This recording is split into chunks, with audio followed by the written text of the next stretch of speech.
But masks have become the latest medical football as well. And today, a Melbourne-based expert said the use of face masks in public should be mandatory, which is why Nicholas came into the Sky studio in Melbourne wearing one. And an overwhelming majority of readers seem to agree. The civil libertarians don't like this much. Would you like to see Victorians wear masks, or is it a waste of time, Dr. Ruddick? Yes, the famous epidemiologist.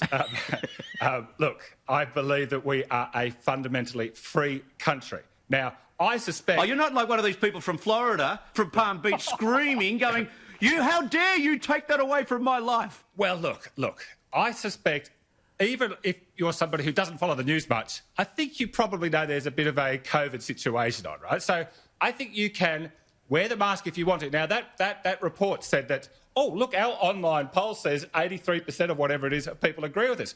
Well, I'm sorry, there's a far more accurate poll. Walk around the street and see how many people have got a mask on. Now, I'd say 10 to 15% have got a mask on, and if they want to do that, no problem. And if you are in a vulnerable position, if you're old, you're frail, you've got whatever, you've got someone in your family, of course... Especially on public transport and places where maybe, like shopping centres and supermarkets, where you do brush into people. But Nicholas, what is the rate, do you think? John Ruddick's saying it's about 10% in Sydney. What do you think the rate is in Melbourne at the moment, those wearing masks?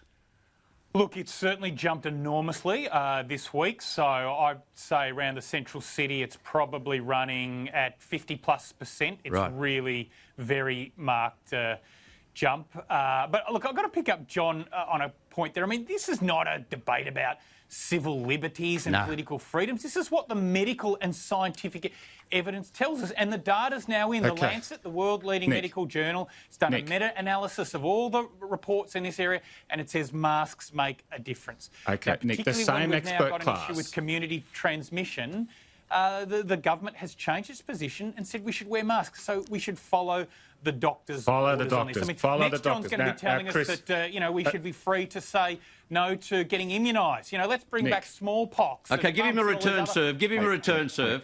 Horrible diseases. I mean, again, it's called science and medicine. Okay, John, don't make it the culture wars. Okay, I think we should be rightly sceptical of the expert class. Now, Adam Crichton in the Australian...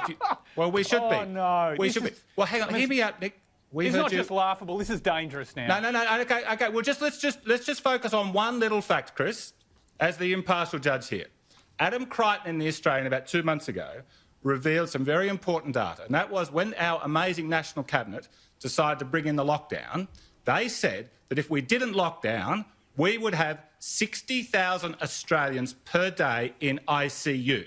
That same brilliant expert class told us that if we had a full-on lockdown, which we all had, the whole country had, we would still have 5,000 people a day in ICU. All right, well, you're going to keep to your scepticism. That's why we did it. All right, the latest Lancet journal research on this is lay down misère for me.